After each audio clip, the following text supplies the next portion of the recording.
Yeah, she had to like get her legs like this, like to get around it. It was really awesome. Yeah, it was really funny. It was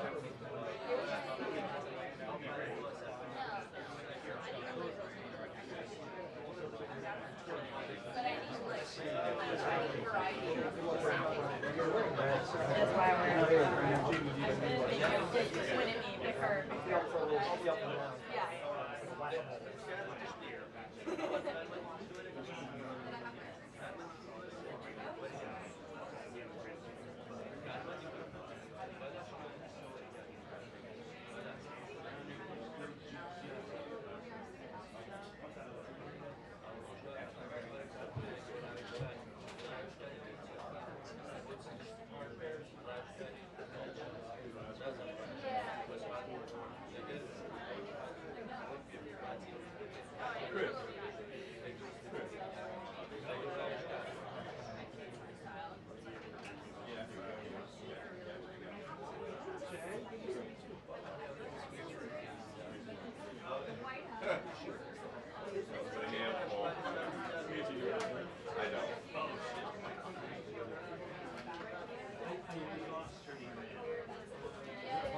Raphael, is that not in there?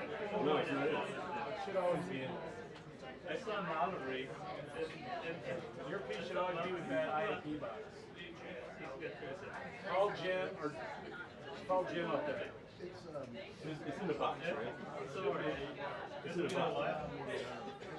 Chris, they call him. You can't hear him. It's just the WHA. The mic in. Cool. Got it. Oh, Tom. Yeah. Sorry, Rick. Yeah, but it's on that side. The one inside. Yeah.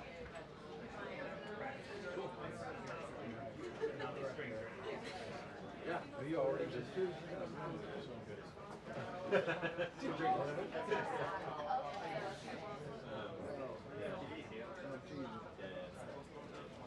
Well, I have to work. They will do that after like 2 minutes. Like 2 minutes. They normally do.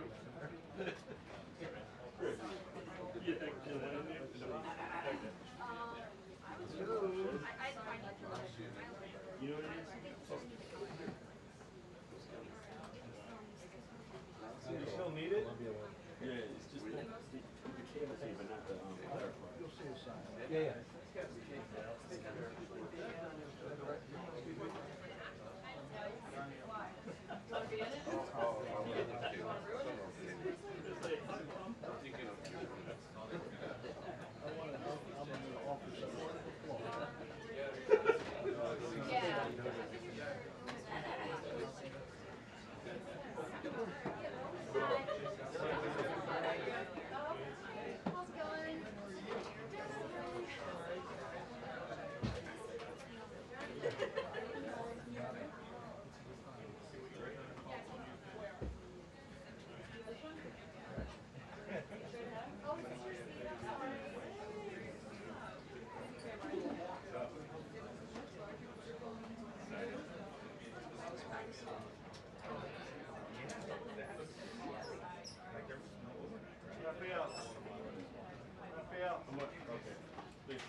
themselves.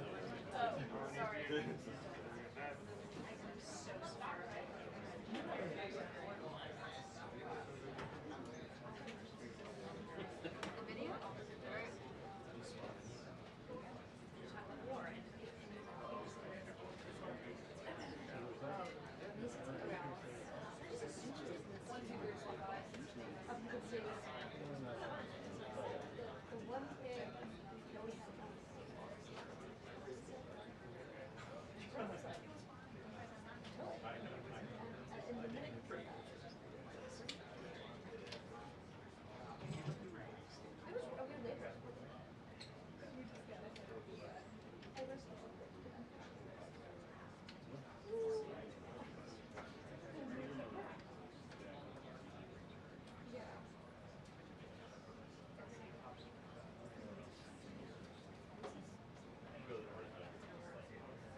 Don't worry.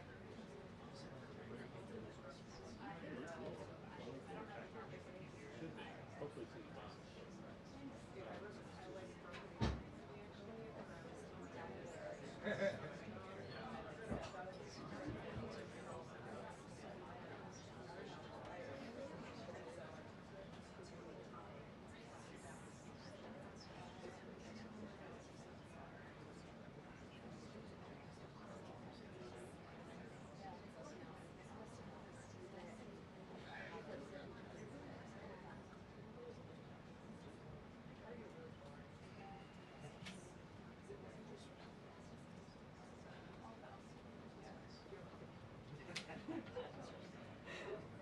I only know that one that show because of that index.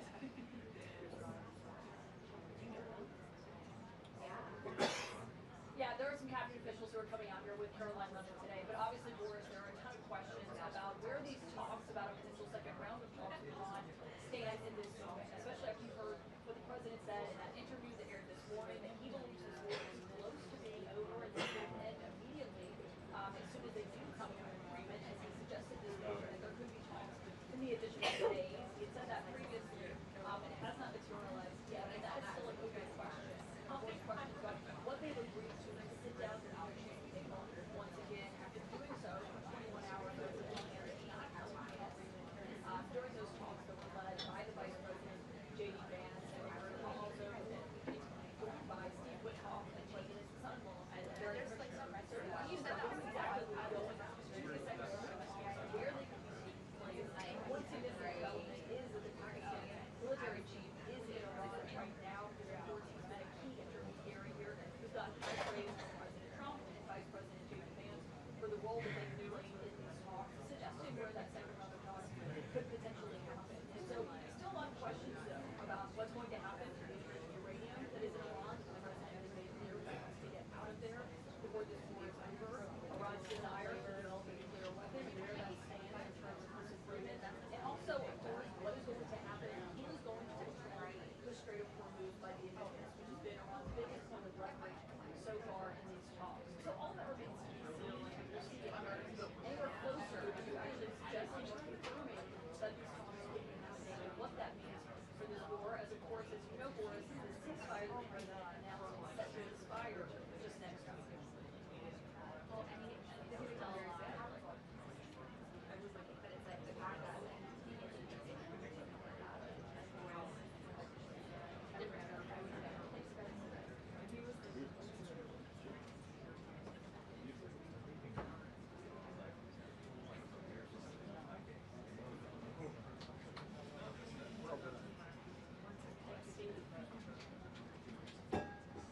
Oh, no, just leave it. I'm good. Thank you so much. Yeah, I feel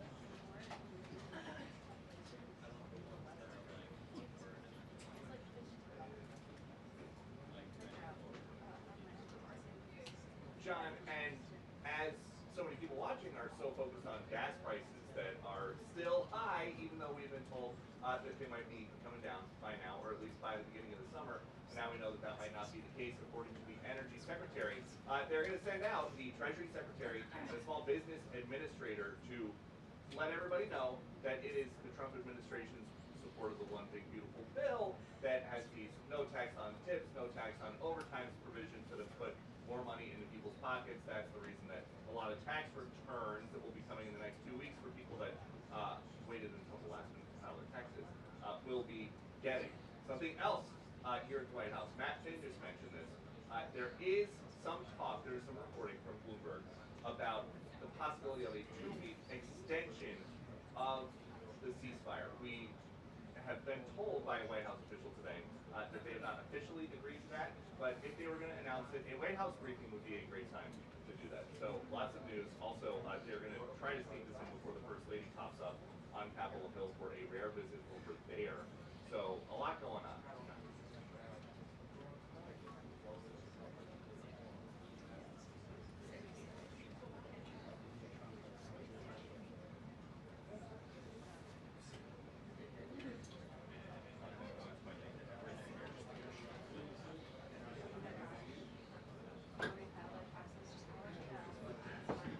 My taxes are like January.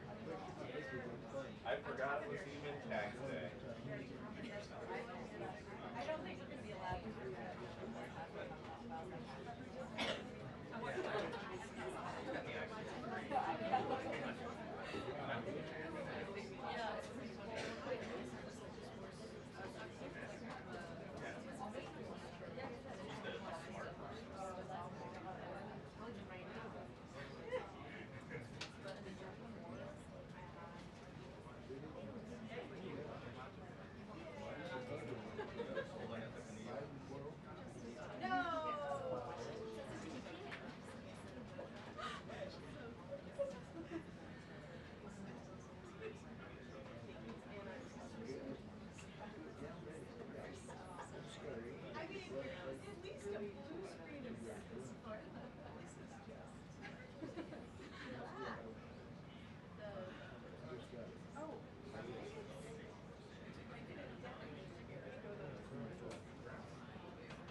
it don't work.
Good afternoon, everybody.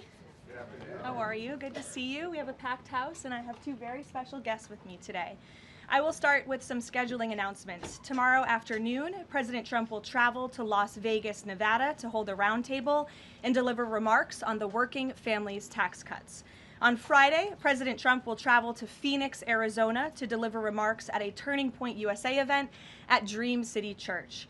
And I'm really honored to be standing here today on Tax Day with two esteemed members of the President's cabinet and his excellent economic team, Treasury Secretary Scott Bessent and Small Business Administrator Kelly Loeffler.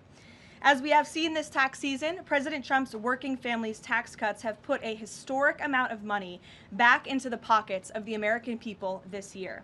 On the campaign trail in 2024, President Trump looked voters in the eye and promised them he would sign the largest tax cuts in the history of our country. And on Independence Day last year, President Trump and congressional Republicans delivered, passing the largest tax cut in history for working and middle-class Americans, short of extraordinary. More than 53 million filers claimed at least one of President Trump's signature new tax cuts. The average refund this filing season is more than $3,400. The Trump administration has issued more refunds and larger refunds than in any year of the history of our country. And I will allow Secretary Bessent to break down the numbers in greater detail. President Trump and Republicans in Congress have always believed that the American people know how to spend their money better than the government does. But what the American people must not forget is that every single Democrat in Congress voted against these tax refunds. The media has largely omitted this fact and other critical details in their stories covering the benefits of the Trump tax cuts. If the Democrats in Congress had gotten their way and blocked President Trump's historic legislation, Americans would have faced the largest tax hike in history, nearly $4 trillion. The average taxpayer would have seen a 22% increase in their tax rates. Democrats in Congress have proven over and over again that they are the affordability frauds who believe the government should keep more of the American people's hard-earned money. This president and Republicans in Congress fundamentally believe that Americans deserve to keep more of their hard-earned paychecks. It's a clear contrast for American families to keep in mind. So with that, I will turn it over to our great Treasury Secretary, Scott Bessent, and then he will turn it over to Kelly. Thank you. Good. Thank you, Caroline. I'm here to tell you that it has been a fantastic tax season. It has gone smoothly. It has gone efficiently from the point of view of the IRS, but most importantly, it's been a great tax season for the American people. Thanks to promises made, promises kept, through the working families tax cuts, the president has delivered the record refunds to the American people. More than 45% of the filers of the returns that we have seen have had at least one of the four president's signature policies: no tax and tips, no tax and overtime, the deductions for our great seniors, and the deductibility of interest on auto loans for American-made cars. And I will tell you that one of those that Americans have taken is no tax and overtime. And it's the American way. If you want to work longer hours, you get to keep more of your money.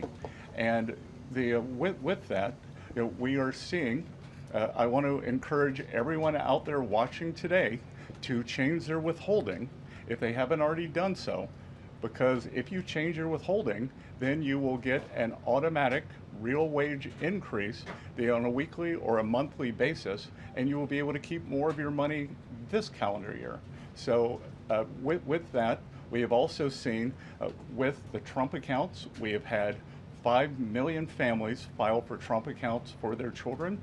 1.2 million of those are eligible for the $1,000 seed bonus. So we look forward to that picking up more and more. For those of you who haven't done it, it's easy to remember, Form 4547. You can do it while you're filing your taxes. You can do it at any point during the year. We think this is going to be transformational in terms of financial literacy. This is Financial Literacy Month, and at Treasury and all over the administration, we are working with the American people, with American families, not only to give them more of their money, but to show them how to invest it in a safe, smart, and sound way. So with that, I will turn it over to Kelly. Great. Thank you, Scott, and good afternoon, everyone. Excited to be here on Tax Day, important day for small business because small business and their employees have real relief thanks to President Trump's working family tax cuts.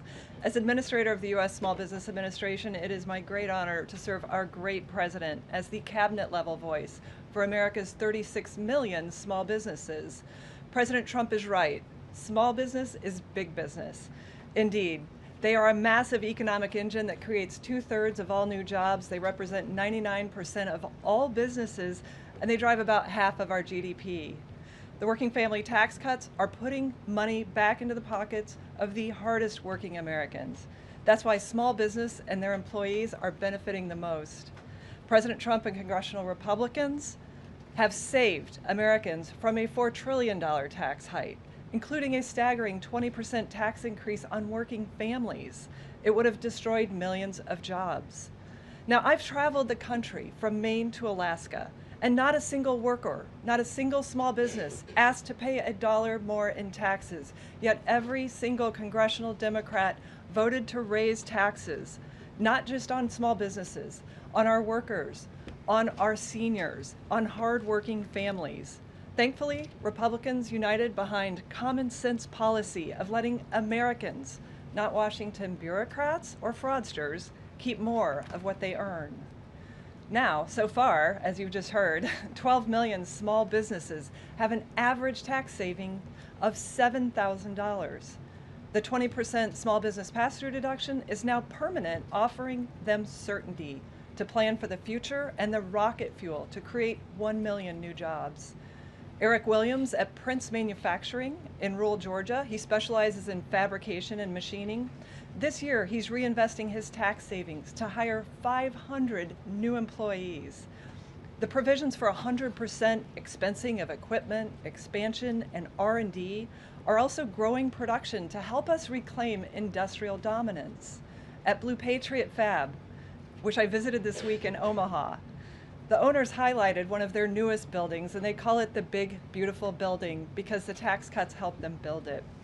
Made in America is back, and that's why the America worker is winning too. No tax on tips and overtime means that millions of employees are now rewarded, not punished, for working more. And it's already benefited, as you just heard, 31 million taxpayers. In Baltimore, John and Tony Minidakis are proud second-generation owners of Jimmy's Seafood. Now, with no tax on tips and overtime, their 200 employees know that coming into work means going home with more pay. And Wade, a CNC machinist that I met at Lehigh Valley Plastics in Pennsylvania, said he routinely takes on extra shifts, and now the tax cuts reward his extra effort. And the benefits aren't just for tax season. As you've heard, the Trump accounts are connecting young people from birth to the power of our free enterprise system. With 529 savings accounts and Workforce Pell for trade schools, we're now training the next generation of skilled workers to fill millions of open jobs at small businesses. So in closing, America is open for business again. Yet every Democrat voted no on the very tax relief that is restoring Main Street, that is putting more money back into the pockets of hardworking families.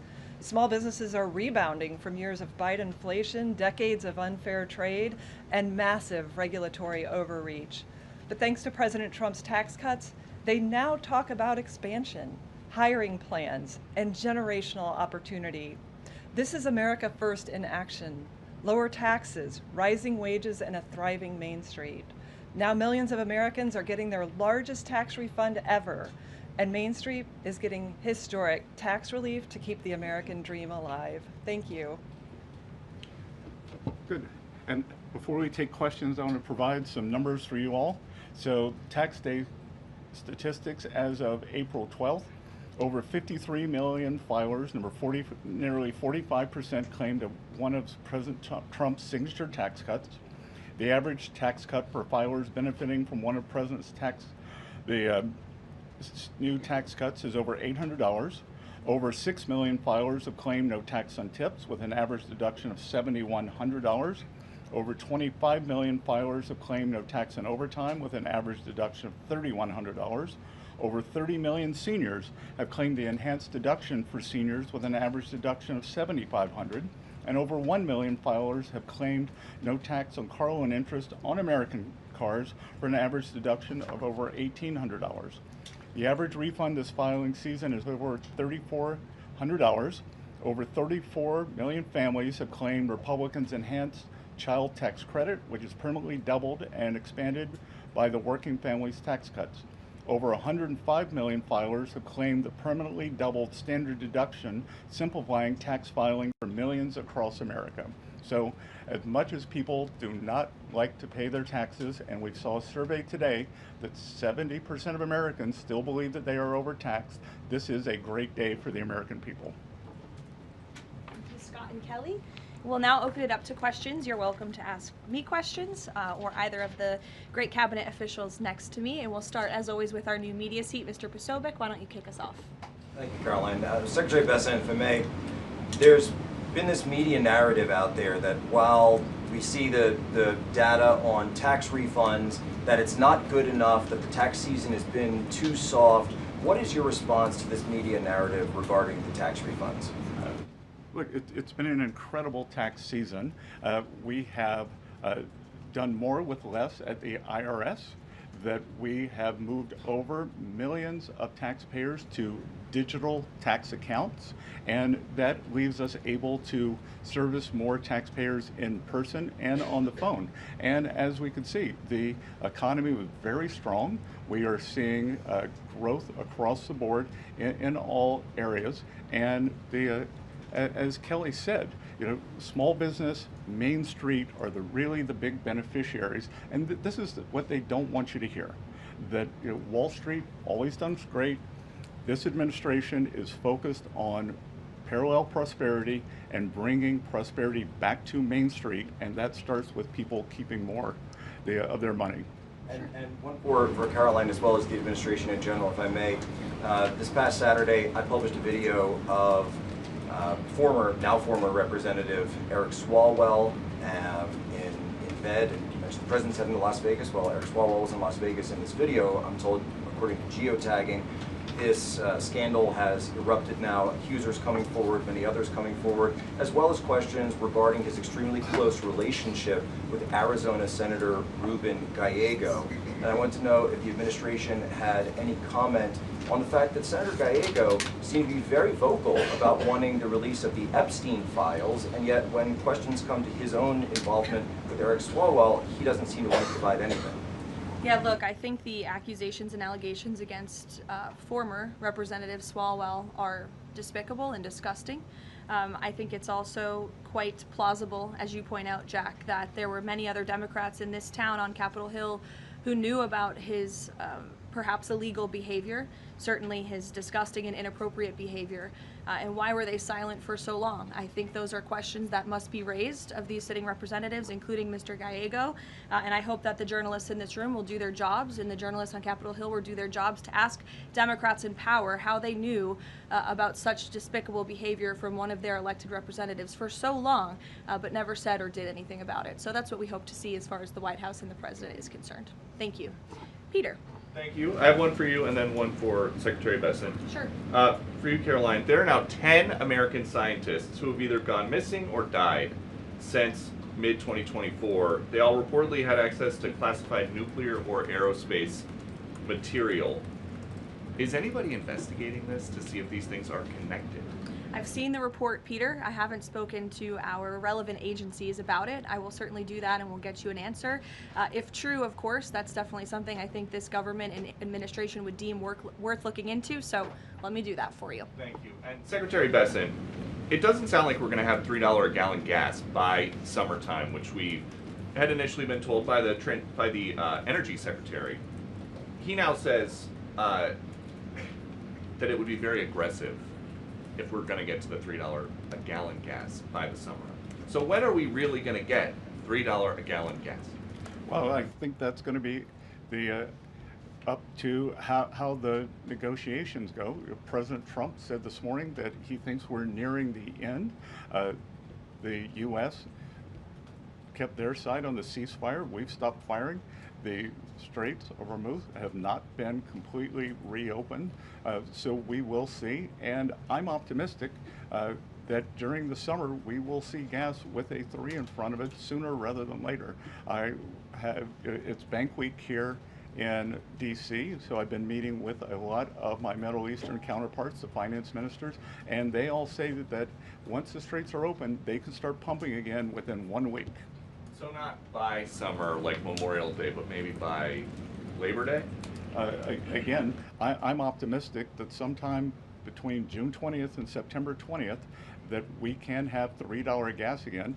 And as I said this morning too, we are going to be watching the gas stations because they raise prices very quickly when when the crude oil prices went up. We hope they'll bring them down just as quickly as crude oil prices have come down, which they've come down substantially just in the past 10 days. Great. Sure. Thank you so much, Caroline. Can you give us an update on the president's thinking on the next attorney general? A lot of names have been going around, like Ron DeSantis, Rudy Giuliani, Ed Martin. They're being floated as contenders. What qualities is the president looking for in a new AG? And will there be accountability for what many have described as weaponization within Biden's office when he was the president? Sure. Well, certainly ensuring that there's accountability for the weaponization of justice that took place under the Biden administration is a top priority for this president. With respect to names that are floated, there are always names floated in the press. Sometimes I have a chuckle when I read some of the reports about certain people floated for certain jobs. As far as the president is concerned right now, Todd Blanche remains the acting attorney general. The president feels he's doing a good job, and that's where it remains right now. I don't have any personnel updates for you today. Annie. Thank you, Caroline. I have a question for you and also for the Treasury Secretary. First of all, there was an interview that Dr. Mehmet Oz did recently where he described the president's views on his own diet.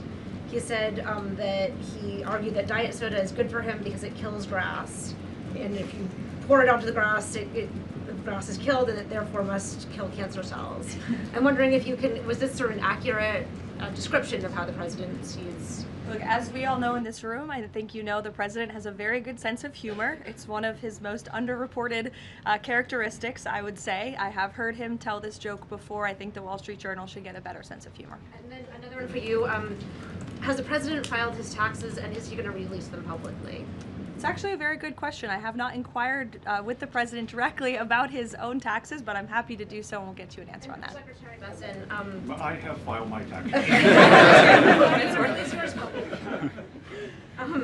The president has publicly said that you are the reason that he has not fired Chairman Jay Powell.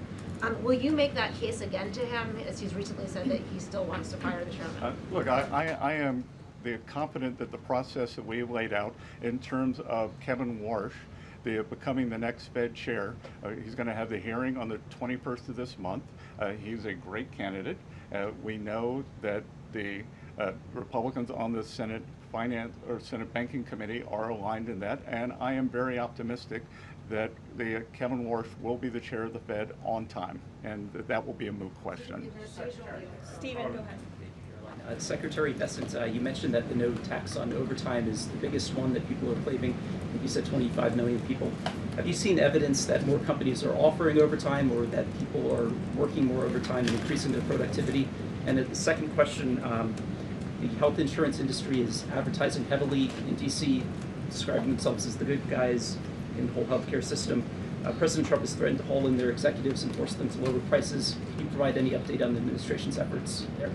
Okay, so I'll take the second one last because that's not my area. I don't wear a lot of hats here, but I am sure that the president makes his views known with corporate executives, and if that is true, then they will be hauled before him. And with overtime, as Kelly and I go out and talk to employers and workers around the country, they all want more overtime. And there was this narrative that I think over 2 million illegal aliens have either voluntarily deported or been deported, and that there would be a worker shortage. Well, what better way to fill that gap than with overtime for hardworking Americans and for them to keep more of it? Yeah, I'll just add that a great example are the factories that we see coming back thanks to 100% Made in America expensing. Crises steel is a great example in Rome, Georgia, where the owner was down to running one shift 1 day a week. He's up to 2 or 3 shifts 5 or 6 days a week. So thanks to reindustrializing this nation through our small manufacturing base, which most manufacturers in America meet the small business definition, 98% of them, we're seeing more shifts taking place, more opportunities for overtime, and then more willingness of workers to take on overtime shifts, because in the past they were penalized by the tax system for taking on overtime. Elizabeth, go ahead. Thank you. This is for Administrator Loeffler. You talked about how the One Big Beautiful Bill benefits small businesses. With small business optimism falling in March, is the administration planning on providing any additional tax relief or other resources to small businesses that have been affected by high fuel prices during their run operation? Yeah, so one data point does not a trend make, and the long-term trend under President Trump has been for small business optimism to be above its 52-year average. Under Joe Biden, small business optimism fell below that average for 34 consecutive months because small business was being crushed by regulation, massive red tape, the threat of high taxes, and all the burdens of the Green New Deal. So right now, small businesses are really in growth mode. They're planning to hire, and the optimism is very strong. If you see in the NAM survey, National Association of Manufacturers came out, their optimism is up 5 points. So I think this is temporary, and we'll get back on trend. What's the status of extending the Iran ceasefire, Karoline? Yes, so I saw some reporting, again, bad reporting this morning, that we had formally requested an extension of the ceasefire. That is not true at this moment. We've remained very much engaged in these negotiations, in these talks. You heard from the Vice President directly and the President this week that these conversations are productive and ongoing, and that's where we are right now. I've also seen some reporting about the potentiality for in-person discussions again. Those discussions are being had, but nothing is official until you hear it from us here at the White House. But we feel good about the prospects of a deal. The President mentioned that in his interview yesterday, and it's obviously in the best interest of Iran to meet the President's demands. I think he's made his red lines in these negotiations very clear to the other side, and so we are continuing to see how these conversations go. Would those talks be in Islamabad, or where would they be the next round? They would very likely be in the same place as they were last time, yes. With the same, I would just want to make one point that's important to the President. The Pakistanis have been incredible mediators throughout this process, and we really appreciate their friendship and their efforts to bring this deal to a close. So they are the only mediator in this negotiation. While there have been many countries around the world who want to offer their help, the President feels it's important to continue to streamline this communication through the Pakistanis, and so that's what continues to take place. Will. Thank you, Karoline. How much room do you see for additional sanctions being placed on Iran? And do you feel like the United States is getting enough support from allies on that front? There was a letter that went to Oman and some other allies that suggested maybe the sanctions weren't, this could be for Secretary Besant as well, but the sanctions basically weren't having the effect that the United States wanted. I'll let the Treasury Secretary, who's in charge of sanctions, answer that question.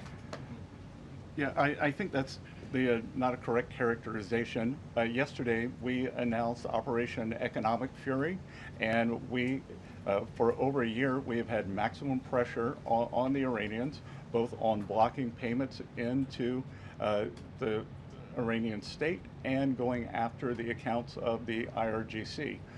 One of what may prove to be fatal mistakes that the Iranians made was bombing their GCC neighbors, and who are now willing to be much more transparent in terms of the funds or do a deeper dive in investigating the funds that are held within their banking systems.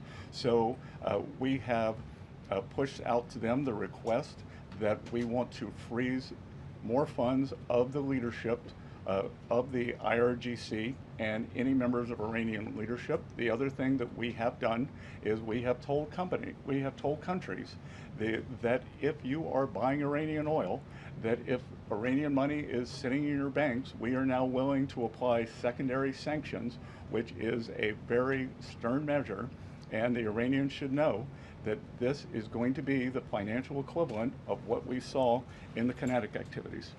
Is this an example of expanding the war economically as opposed to militarily? Is this another phase? Exactly. Secretary, what was the coordination? Any updates on the insurance program, the U.S. reinsurance program for ships and tankers sailing through the Strait of Hormuz? Any update on that, sir? Well, it's now up to $40 billion. It's run through the DFC, and we are waiting for the ships to be able to get some semblance of normality, and then they can come to the DFC and our private sector partners and request the insurance. And what do you tell private shipping companies out there right now nervous about this whole thing, saying, wondering if they should even get near the strait? What's that? What do you tell to encourage shipping companies to do business through the strait? Well, I think we're going to have to wait and see when they are permanently open, because this is a mechanism. When we declare that it is safe, they also have to have insurance. Lloyd's of London had skyrocketing insurance during the time. The rates are still very high. So we want to provide, the U.S. government will make a profit on this, but we want to provide a more normalized level and an economically sound basis for ships to move in and out of the Gulf as they did before the start of the conflict. Thanks, Caroline. I appreciate it. Thanks, Caroline. Yeah, thanks, Caroline. I appreciate it. So, I want to cover two topics, if I could: the tax day, but also the confirmation.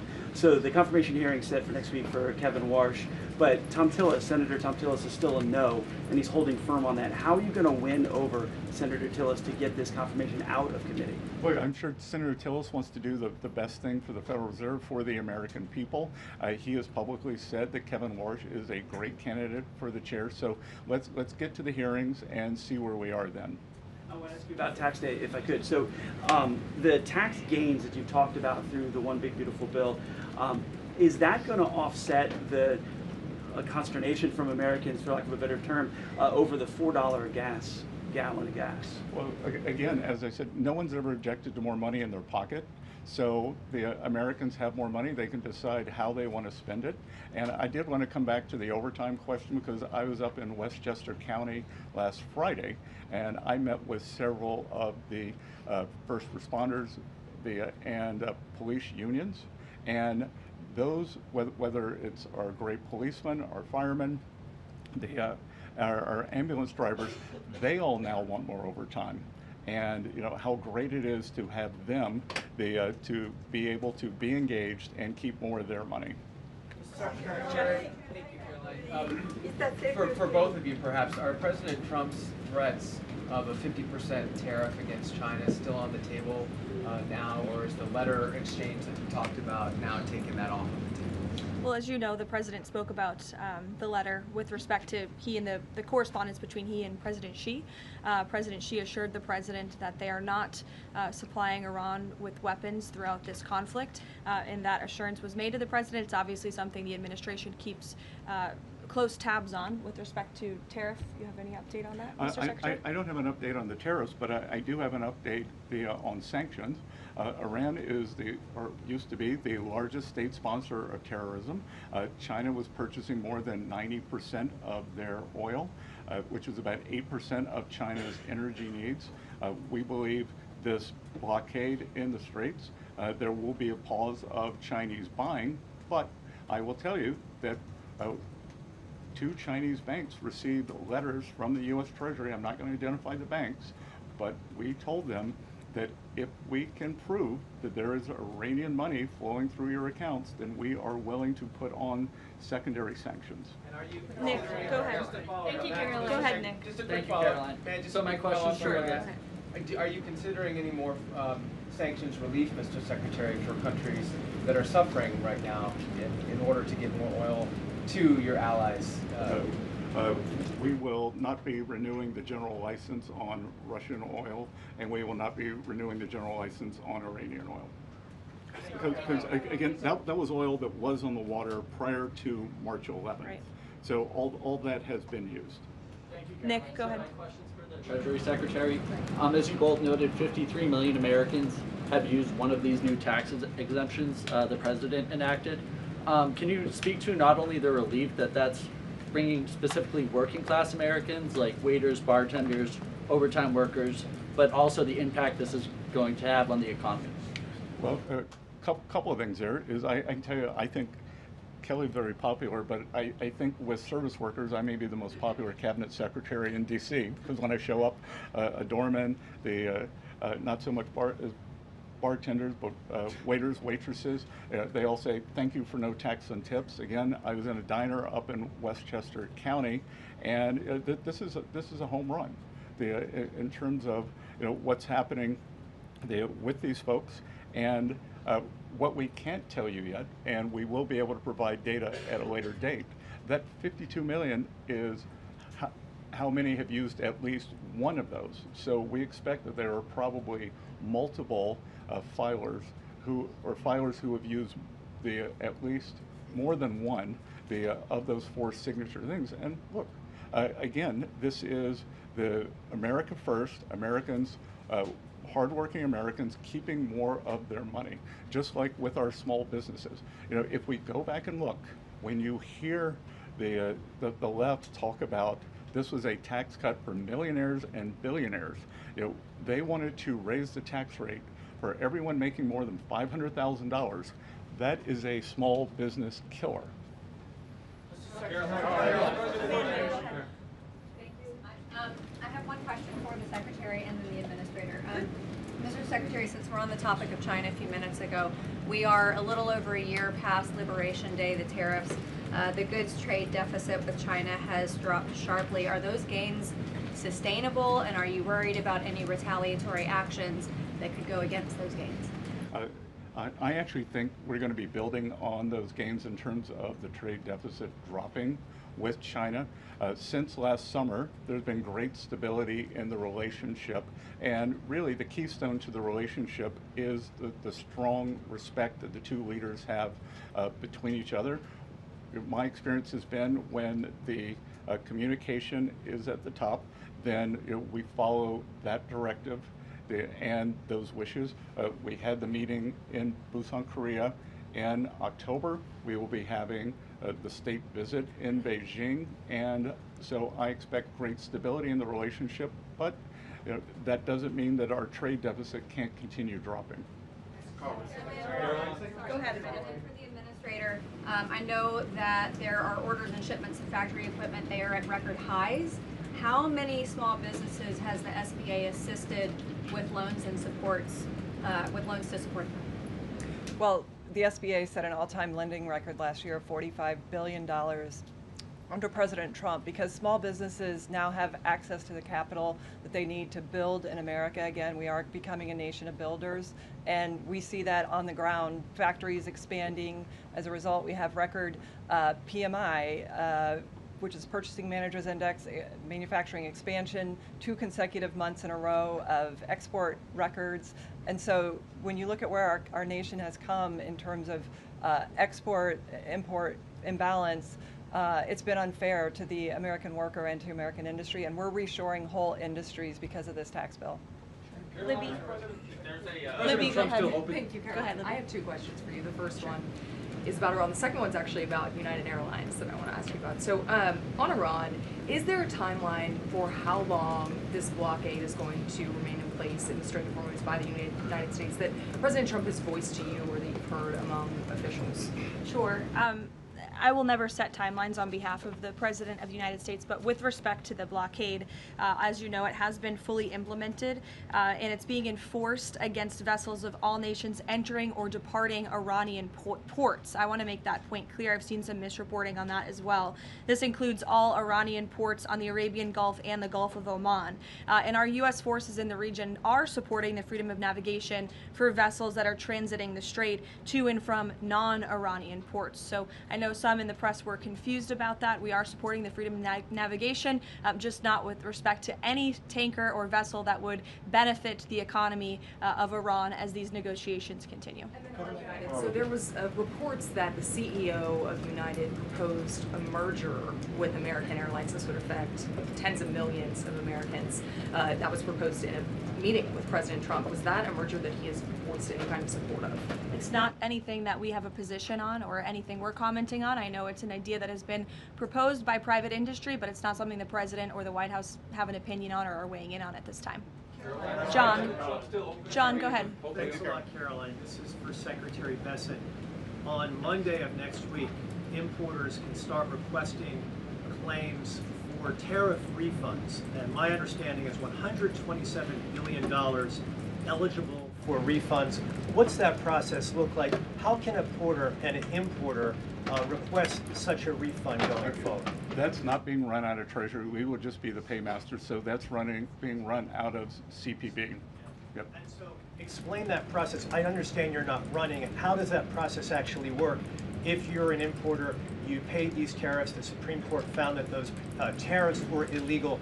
What's the process for them to get back that money? Well, they would be in touch with the CPB, and I think the number you're quoting is so that's the amount who have already requested refunds. So they are already in the chute, and we'll see what the timeline is for that. Will that affect the U.S. economy, all of those refunds coming out of the U.S. Treasury? Again, we'll have to see what comes out, and we'll have to see what the companies do with them. Just to be clear, thanks to the Supreme Court, some of this money is going back to China. So is that going to affect the U.S. economy? I don't know.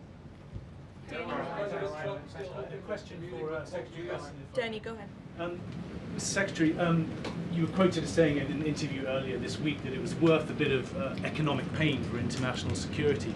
Is that this administration's message to American voters with high gas prices that ahead of the midterms this year that it's worth the economic pain? Well, the message is the short-term volatility for long-term gain. And Danny, if I could add to that, the president's been very clear, again, as the secretary just said, this is short-term disruption for the long-term strategic goal of the United States to ensure that the world's leading state sponsor of terror cannot obtain a nuclear weapon. That's a good thing for the American people. That's a good thing for people all over the world. And as the president and his economic and energy team have repeatedly stated, as soon as the operation and now the negotiations with Iran conclude and the strait is reopened, we do expect gas prices to decrease. And thank goodness we have a president and an administration that believes in American energy dominance in bringing down prices at the pump. Look at how gas prices decreased over the past year since this president was in office. It's a stark contrast to the previous administration and Democrats in this city who believe in hampering our domestic energy industry, who believe in importing our most precious resources, who believe in implementing policies that created the worst inflation crisis in history. So President Trump has built the greatest economy in the world before. He is doing it again. Of course, we have this short-term disruption, but again, it's for the long-term strategic goal of ensuring that these terrorists cannot possess a nuclear bomb. Jennifer. For Secretary Besson, on the Russian oil, I know the sanctions waivers have expired, but how much money did Russia benefit from that temporary sanctions rules? You initially said about $2 billion. Is that? It could have been $2 billion. We don't know. But again, let's think of a different world where oil spiked to 150, and they would have made a lot more. By doing that, by pushing the Russian barrels that were already on the water, they were going to be sold, they were going to China no matter what, we pushed them to our allies, we helped stabilize the oil price, and as you can see, there were doomsday scenarios. Oil's going to 150, it's going to 200, it's going to $250. West Texas crude, for the front month delivery, is about $92 or $93 now. Thank you, everybody. I know we have two very busy cabinet secretaries with us here today. Before we do depart, just one final announcement. As you know, this year we celebrate America's 250th birthday. In honor of this historic occasion, President Trump and the Department of Interior will submit plans for the United States Triumphal Arch, which will be an architectural masterpiece to celebrate our history right here in Washington, D.C. This is a rendering of the Arch for you. Thank you, Peter. It's quite beautiful, as you can see, and this monumental arch will beam at 250 feet tall in honor of 250 years and stand on ground that is currently empty green space in Memorial Circle on Columbia Island, a man-made island in the Potomac River managed by the National Park Service. The United States Triumphal Arch will be outfitted with beautiful artwork and depictions celebrating the success of the American people over our 250-year history and and the enduring triumph of the American spirit. Long after everyone in this room is gone, our children and grandchildren will remain inspired by this national monument. Beginning construction this year on the architectural arc is a fitting way to commemorate the 250th anniversary of American independence. Great nations build beautiful structures that cultivate national pride and love of country, and this triumphal arc should be a project that all Americans of all political persuasions can support, because it's a monument for every American to celebrate 250 years of our nation's proud history. And again, the plans for this will be submitted tomorrow. And we'll have many more announcements with respect to our 250th anniversary in the coming months as we look forward to the 4th of July. Thank you very much, everyone. Have a great day.